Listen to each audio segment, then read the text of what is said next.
안녕하세요. 현직 셰프로 일하고 있는 34살 여자입니다. TV 예능 프로나 홈쇼핑 같은데 나오는 다른 유명 셰프분들처럼 제 이름 걸고 레스토랑을 하고 있고 그런 건 아니에요. 하지만 저도 언젠간 제 이름을 내건 레스토랑을 오픈하는 게 꿈입니다.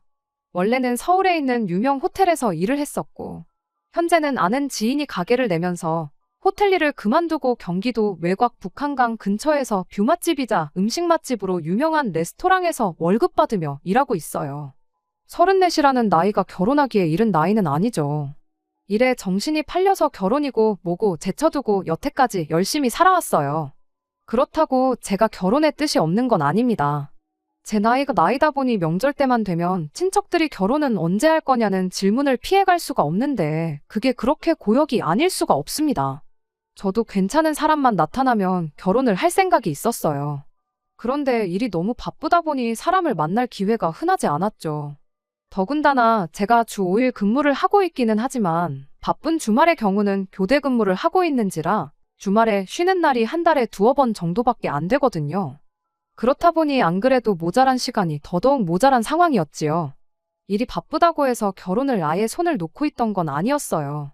가족들한테는 모르게 해서 틈틈이 중간중간 연애를 하고 있기도 했었죠.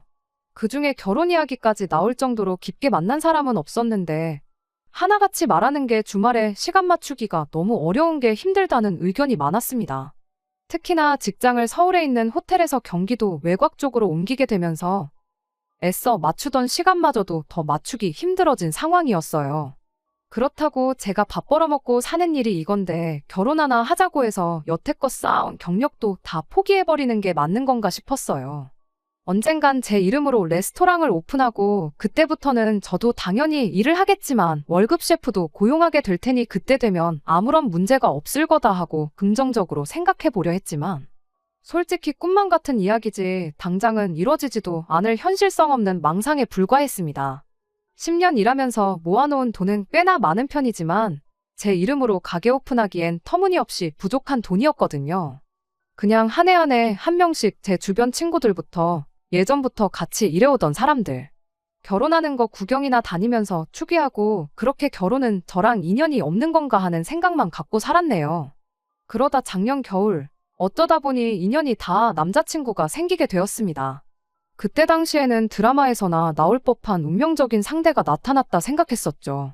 그런데 하필 그 드라마 장르가 하고 많은 드라마 중에 막장 드라마일 거라고는 그때는 상상조차 하지 못했네요.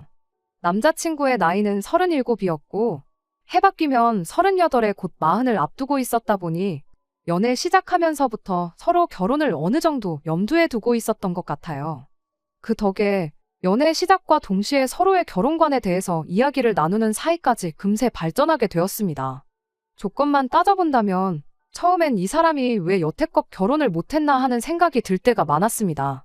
저야 주말에도 일 때문에 시간 내기가 힘들어 연애할 시간이 부족했었다는 변명거리가 있었지만 남자친구의 경우는 저처럼 주말에 출근할 걱정 없는 안정적인 공기업을 다니고 있는 사람이었거든요.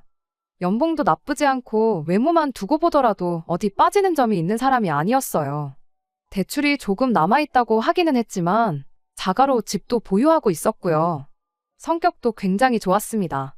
그동안 저와 연애했던 사람들이 하나같이 입을 모아 말했던 게 제 스케줄 문제였는데 남자친구는 그런 제 사정 또한 전부 다 이해해주는 사람이었어요. 그 먼 길 마다하지 않고 제 체력 생각해준다고 데이트도 제가 사는 곳 근처에서만 했었고요. 남자친구 집까지 차로 못해도 1시간은 걸리는 거리를 일주일에 2~3번씩 와주면서 불만 한마디 말한 적이 없는 사람인데 당연히 고맙지 않을 수가 없었지요. 그 덕에 저도 이 결혼에 대해 어느 정도 확신을 갖게 되었습니다. 연애 시작하자마자 결혼 이야기를 꺼냈던 게 너무 성급했던 게 아닐까 하던 시기도 있었는데 그 시기는 생각보다 금방 지나갔고 언젠가부터는 저도 이제 곧 결혼하겠구나 하는 생각을 갖게 되었습니다. 그런데 결혼 이야기가 어느 정도 진행되면서 이 사람이 왜 여태껏 결혼을 못했는지 그 이유를 알게 되었습니다. 뭐 말할 것도 없지요. 결혼이 일륜지 대사라고들 하잖아요. 둘만 서로 좋다고 이 결혼을 하기에 남자친구의 가족들이 그 누구도 감당할 수 없는 사람이라는 걸 알게 되었거든요. 처음 예비 시어머니를 만나게 되었을 때까지는 예비시댁이 그런 사람들이라는 낌새조차 눈치를 채지 못했습니다. 어쨌든 저도 서비스직에 몸담고 있는 사람이다 보니 소위들 말하는 여러 진상들을 많이 봐왔어요. 그래서 제가 나름 사람 보는 안목이 있다고 생각했는데 처음 만난 예비 시어머니는 그냥 평범하게 좋은 사람처럼 보였거든요. 제 직업이 셰프라는 이야기를 듣고는 우리 아들 결혼하면 만난 거 많이 먹겠구나 하면서 좋아하셨었죠. 아무래도 아들 나이가 나이다 보니 길게 볼 거 뭐 있냐며 하루빨리 결혼 날짜부터 잡으라는 식으로 보챘던 걸 제외하면 별다른 이상한 점이 없는 평범한 사람이었어요. 그런데 그 평범한 예비 시어머니 옆에 예비 신우라는 존재가 함께하게 되니 그 시너지가 이루 말할 수 없을 정도로 커지더라고요. 예비 신우를 처음 만나게 된 건 양가 상견례 자리였습니다. 양가 상견례도 별 문제 없이 마쳤어요. 저희 부모님 모셔다 드리고 저도 집에 가려는데 예비 신우가 저를 붙잡더군요. 처음 만났는데 인사라도 제대로 나눠야지 않겠냐면서 저랑 남자친구, 예비씨 부모님 같이 해서 이야기 좀 하다 들어가라고 하면서 말이지요. 그날 자리가 양가 상견례 자리였다 보니 예비 신우가 그 자리에서 발언의 기회가 많지는 않았어요. 동생 와이프의 자기 옳게 될 사람인데 저를 궁금해하는 건 당연하다 싶었지요. 하지만 저도 곧바로 출근을 해야 하는 상황이었다 보니 나중에 자리를 따로 만들면 어떻겠냐고 대답했지요. 레스토랑에는 상견례가 있어서 출근이 조금 늦을 수도 있다고 양해를 구해놓았던 상황이긴 하지만 예비 신우랑 따로 자리를 만들면 못해도 2-3시간은 더 지체될 게 뻔했으니 이해 좀 해달라고 했죠.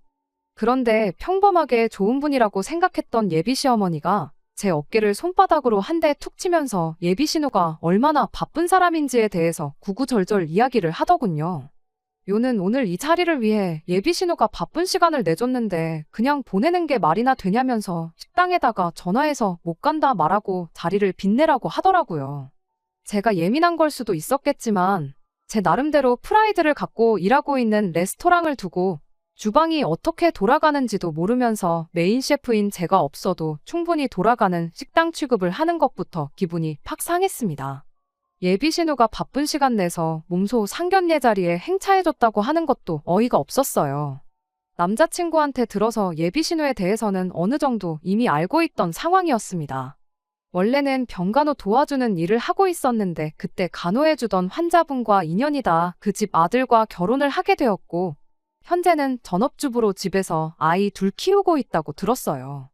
애 둘 키우는데 아이 맡겨놓고 상견례 자리까지 나오는 게 힘들기야 했겠지만 도무지 시간을 낼 수 없는 상황에 어떻게든 시간 내서 나왔다고 하는 말이 솔직히 저한테는 말도 안 되는 소리라는 생각밖에 들지 않았었어요. 그 와중에 남자친구가 참 못 믿어 보이기 시작했습니다.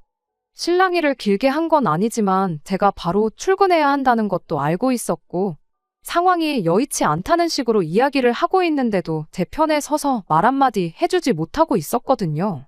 어떻게 좀 해달라는 제 눈빛을 애써 무시하는 건지 아니면 눈치가 없는 건지 그래도 혹시 모르니 레스토랑에 전화 한 통 해보라는 말이나 하고 있는데 앞으로 이 사람이 내 남편이 되면 자기 가족들 앞에서 저를 위해 말 한마디 제대로 해줄 수 있겠나 하는 생각이 들더군요.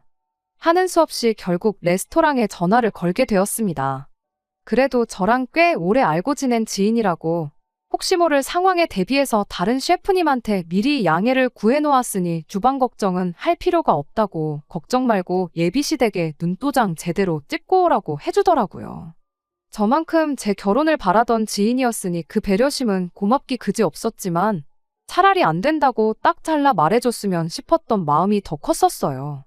그런데 일이 이렇게 돼버리고 나니 그렇게 해준 지인 덕에 이 결혼을 피해갈 수 있었으니 지금은 고마운 마음이 더 크네요. 아무튼 그렇게 예비신우와 예비시 부모님 해서 그날 자리를 또 따로 마련하게 되었습니다. 상견례하면서 식사는 했다 보니 근처에 있는 조용하고 분위기 좋은 카페로 향했죠. 대화를 나누면서 더더욱이 이 자리가 굳이 필요했었나 하는 느낌을 지울 수가 없었습니다. 예비 신우가 물어보는 질문들은 뻔하디 뻔한 질문들밖에 없었거든요. 가족관계는 어떻게 되냐, 레스토랑에서 일하면 돈은 얼마나 버느냐 하는 제 개인적인 부분에 대한 질문들 말이에요. 이 질문들은 물론 예비 시어머니한테 처음 인사드릴 때 전부 다 나눴던 이야기이기도 했고요. 예비 시어머니가 대답해줘도 모자랄 거 없이 충분한 내용들을 출근해야 하는 사람 붙잡아서 하고 있으니 그저 속이 답답할 노릇이었습니다. 면접 보는 것도 아닌데 예비 신우는 노트랑 펜까지 꺼내서 제가 하는 말들을 적어놓고 있는데 그것도 솔직히 기분이 너무 나빴어요. 그러다 예비 신우가 꺼낸 질문에 상견례 잘 마치자마자 3시간도 안 돼서 결혼 전부터 시짜짓 하려는 집구석에 파혼 선언하고 결혼 뒤집어 엎어버리고 나오게 되었습니다. 제 호구조사가 다 끝나고 나니 대화의 주제라고 할 만한 것도 없었습니다. 그때부터는 예비 시어머니하고 예비 신우가 둘이 잡담을 주고받는 게 더 많았고요. 지나가면서 저 들으라고 하는 건지 제 속을 긁으려고 일부러 꺼낸 이야기인지는 모르겠지만 예비 신우가 예비 시어머니한테 먼저 그래도 음식하는 애가 며느리로 들어오니까 명절 때 되면 엄마가 좀 편하겠다 이런 소리를 하더군요. 이미 시작부터 며느리이자 옳게 기선제압을 하려는 게 눈에 선했고 그 상황에 입 꾹 닫고 앉아서 커피나 홀짝이고 있는 남자친구가 원망스럽기까지 했어요. 한참 둘이서 제 속 긁는 잡담을 주고받다가 예비 신우가 갑자기 저한테 자신 있는 요리가 뭐냐고 물어보더라고요. 이때부터는 정말 제가 예비시 가족하고 대화를 나누려고 온 자리인가? 아니면 호텔 주방 면접을 보러 온 자리인가 싶을 정도로 제 요리 실력에 대해 구체적인 질문을 꺼내기 시작했어요. 호텔에서 일했던 경력이 있다 보니 한식, 양식, 중식 크게 장르에 구애받지 않고 웬만한 건 다 할 줄 안다고 대답했죠. 그중에도 제일 자신 있는 건 양식이고 특히 파스타류에 자신이 있다 대답했어요. 지금 일하는 곳에서도 제 파스타가 가장 인기 메뉴이기도 했고요. 예비 신우는 저희 대답에 파스타는 조금 아닌 것 같다는 알 수 없는 대답을 하더니 그 질문에서 좀 더 구체적인 질문을 해대기 시작했습니다. 갈비찜 같은 건 할 줄 아느냐, 잡채 같은 건 할 줄 아느냐 하는 식으로 말이에요. 저는 그게 앞서 말한 명절에 예비 시어머니 편하겠다고 꺼냈던 이야기의 연장선인 줄 알았는데 그게 아니었습니다. 난데없이 예비 신우가 제 다음 주 스케줄을 물어보더니 그 주 토요일에는 되도록 시간을 비우라고 하더군요. 그 주 토요일은 제가 근무가 없는 날이긴 했지만 예감이 이상한 게 그 사실을 말해주면 안 되겠다는 생각이 퍼뜩 들어서 그날은 일이 바빠서 안 된다고 거절했습니다. 어이가 없는 건 애초부터 제 스케줄은 안중에도 없었다는 듯이 오늘도 안 된다고 했는데 되지 않았냐며 또 식당에 말해서 일을 빼고 시간을 비우라고 아예 명령을 하더라고요. 어차피 제 사정은 봐줄 생각 없어 보였고 그럼 왜 그러는지 이유라도 알자 싶어서 왜 토요일에 제 시간을 비우라 하느냐고 제가 먼저 물었습니다. 이유를 알고는 저도 얼이 빠져서 예비 신우랑 남자친구를 번갈아 가면서 쳐다봤네요. 그날이 예비 신우네 시아버지 생신이라고 했으니까요. 예비 신우네 시댁 생일 잔치에 따라가서 생일 축하 노래나 부르고 오라고 저를 부른 건 당연히 아니었지요. 갈비찜이며 잡채며 잔치 음식 말할 때부터 알아봤어야 했어요. 저보고 그날 생신상을 차리라고 꺼낸 이야기였으니 말이죠. 제가 예비 며느리가 아니라 이미 결혼해서 진짜 저 집구석에 며느리로 들어가 있던 상황이었어도 어린 반푼어치도 없는 소리였지요. 내 시아버지 생신상을 차리라고 해도 요즘 세상 돌아가는 분위기에 할까 말까인데 저한테는 남이나 마찬가지인 예비 신우의 시아버지 생신상을 차리라고 하고 있는 예비 신우를 보니까 지금 저 사람이 제정신인가. 아까 상견례 하면서 먹은 음식이 뭐 잘못돼서 어디 나사 하나 빠져가지고 저런 소리를 하고 있는 건가 하는 생각뿐이었습니다. 대답할 가치도 없는 질문이라서 대번에 제가 왜 그쪽 집안 생일상을 준비해야 되냐고 싫다고 거절했어요.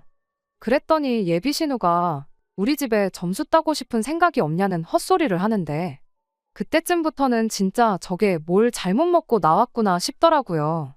내가 그쪽 집에 점수를 왜 따야 하냐고 평생 얼굴 두세 번은 볼까 말까한 남이나 마찬가지인 사람들 아니냐고 했더니 그쪽 집구석 시어머니 생신상까지 제가 차려주면 1년에 최소 2번은 보지 않겠냐고 하길래 저도 남자친구 얼굴 봐서 여지껏 참고 있었는데 더는 참아야 할 이유가 없다는 생각이 들었고 할 말은 해야겠다는 생각뿐이었습니다.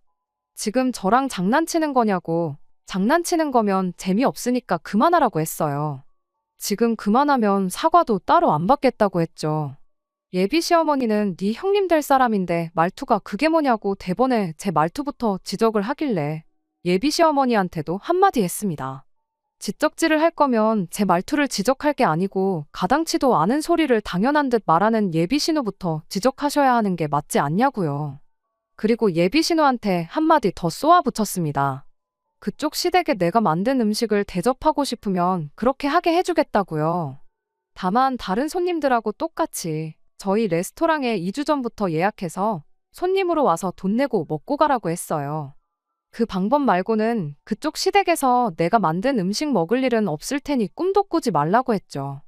여태껏 가만히 커피만 쪽쪽 마시고 있던 남자친구는 제가 화를 내니 그제서야 눈치를 보기 시작하는데, 그것도 제 눈치를 보는 게 아니라 여태껏 짧은 시간이나마 헛소리를 쏟아내던지 누나랑 제 말투 지적했다가 본전도 못 찾고 부들거리고 있는 자기 엄마 눈치를 보고 있었네요. 아마 이미 이때부터 결혼은 물 건너갔구나 하는 걸 본능적으로 예감했던 것 같았고, 저도 더는 미련 두지 않고 제 할 말은 해야겠다는 생각이 들었습니다. 예비 시어머니는 또 제 말투를 가지고 지적을 하더니 식당 일이나 하는 주제에 내 아들하고 결혼할 수 있게 허락해준다고 했으면 고마운 줄 알아야지. 저 하는 꼬라지 좀 보라면서 성질이 저러니까 식당 일밖에 못하고 있는 거 아니겠냐고 하더군요. 돈 받고 남들 밥 차려주는 걸로 먹고 사는데 다른 사람도 아니고 예비시댁 가족들 밥 차려주라는 말이 그렇게 기분이 나빴냐면서 자꾸 제 직업을 걸고 넘어지길래 똑같이 예비신우한테도 한마디 해줬습니다. 결혼하고 전업주부 하기 전에는 아픈 사람들 돌봐주지 않았냐고요. 잘하는 일이 있는데 집에서 애나 키우면서 재능 낭비하지 말고 시골에 계신 저희 할머니가 지금 간병인이 필요한데 거기 가서 우리 할머니 좀 도와달라고요. 그러면 내가 우리 레스토랑 와서 그쪽 시부모 밥 한 끼 사 먹을 용돈 정도는 챙겨줄 테니까 그렇게 한번 해보라고요. 모르긴 몰라도 남 시켜서 차려낸 생신상보다 일해서 번 돈으로 사주는 파스타 한 접시가 예비신우 시부모가 보기엔 훨씬 더 감동적일 거고 며느리 잘못 봤다고 생각하고 있다는 그 여론도 한 방에 뒤집어 버릴 수 있지 않겠냐고 전곡을 찔러버렸죠. 예비 신우가 그때부터 씩씩대기 시작하더니 눈에 눈물이 그렁그렁해서는 더 이상 말을 잇지 못하더라고요. 예비 시어머니가 대신 나서서 한마디 하려고 하는데 그것도 제가 멈춰 세워서는 그만하시라고 했어요. 더 해봐야 예비 신우만 더 비참하게 만드는 거 아니겠냐고요. 그동안 식당이라는 천한 며느리 보게 될까봐 알게 모르게 소가리를 하셨나 본데 축하드린다고. 오늘 일로 저 같은 며느리 볼 일은 없게 되었으니 앞으로 신혼에 시댁 생신상도 척척 차려내고 시댁 말이라면 죽는 신용도 하는 그런 사람 찾아서 아드님 결혼시키라고 했습니다. 그런 사람 찾을 수 있기는 있겠냐고 그래도 혹시 모르니 한번 열심히 노력해보라고 말하고 저는 자리에서 일어났습니다. 그제서야 저도 제정신이 들고 주변 환경이 눈에 들어오기 시작했는데 얼마나 소란스러웠던 건지 카페 안에 온 손님들이 저희 쪽을 쳐다보고 있었어요. 제가 밖으로 걸어 나오는데 몇몇 분들이 정말 잘했다는 표정으로 저한테 엄지를 척하고 내밀어 주시고 그랬는데 솔직히 자랑스러웠다기보단 쪽팔린 게 더 컸고 그렇다 보니 평소보다 훨씬 더 빠른 걸음으로 도망치듯 카페를 뛰쳐나오게 되었습니다. 카페에서 저만치 멀어지고 나니 저 멀리서 남자친구가 저를 쫓아 뛰어오고 있더라고요. 더 볼 일 없으니까 오지 말라고 멀찌감치서 소리를 질러댔는데도 기어이 제 옆까지 오더라고요. 자기 가족들을 대신해서 저한테 사과하는 것까지는 바라지도 않았는데 갈 길 가던 저를 불러 세워서 한다는 소리가 이대로 가면 어떡하냐는 겁니다. 이대로 가면 파혼이라고. 분위기가 좀 과열된 것 같은데 잠깐 추스리고 저녁 식사라도 같이 하면서 풀어보자고 하는데 그 상황에서 예비 신우랑 예비 시어머니한테만 한마디 했지. 이 자식한테도 중요한 말 한마디 해준다는 걸 까먹고 그냥 나왔다는 게 생각이 나더라고요. 그래서 너도 그 나이 먹고 그랬으면 정신 똑바로 차리라고 했네요. 그 와중에 오빠한테 너가 뭐냐고 지적을 하길래 진짜 오늘 너네 누나랑 자리를 가졌던 게 천만 다행인 것 같다고. 어영부영 그냥 넘어갔다가 혹시나 결혼이라도 했으면 빼도 박도 못했을 텐데 완전 조상신이 도운 느낌이라고 해줬죠. 연애 초반에는 왜 너 같은 사람이 아직도 결혼을 안 했나 싶었는데 이제 보니 알겠다고. 안 한 게 아니라 못한 거 아니냐고 전곡을 찔러줬습니다. 보나마나 그 나이 먹고 결혼하겠다고 집에 데려온 상대가 내가 처음은 아닐 테고 다 너네 누나랑 어머니 겪어보고 도망친 거 아니냐고 물었는데 아무 대답도 못하는 게 제가 말한 게 틀린 말은 아니었나 보더라고요. 그래도 그간 만난 정이 있으니 악담뿐만 아니라 제대로 충고 한마디도 해줬습니다. 저 두 사람 어떻게 못하면 평생 결혼은 못하는 거라고 생각하면 된다고. 그러니 너부터 바뀌라고요. 그리고 행여나 이제 자기가 바뀔 테니까 저랑 잘해보자는 말은 하지 말라고 했어요. 솔직히 따라오면 저도 다시 생각해봐야겠다 하는 마음이 아예 없었던 건 아니에요. 그런데 제 말 듣고 제자리에 가만 서서 고개만 푹 숙이고 있는 걸 보니 저 자식 저거 평생 저렇게 가족들 눈치만 보면서 결혼도 못하고 살겠구나 싶은 생각이 들더라고요. 그 꼴을 보고 집에 왔더니 결혼 문턱까지 갔다가 파혼하게 된 게 하나도 아쉽지가 않고 제 속이 다 후련했습니다. 내년 초에는 결혼하겠구나 하던 제 개인적인 소망은 이루어지지 않게 되었지만 결혼이 뭐라고 저를 결혼 전부터 종부리듯 대접해주는 집에 제 발로 자처해서 며느리가 되겠다고 들어가겠어요? 한동안은 그냥 하던 대로 일에나 열중하고 지내야겠어요. 예비 시어머니도 한때는 며느리였을 테고 예비 신우 또한 지금 한 집의 며느리일 텐데 왜 똑같은 입장이 되는 저를 부려먹지 못해 저렇게 안달이었는지는 솔직히 아직도 의문이네요. 끝까지 들어주셔서 감사합니다. 오늘의 사연은 여기까지입니다. 구독과 좋아요, 알람 설정 부탁드리고 더 좋은 사연으로 다시 찾아뵙겠습니다. 감사합니다.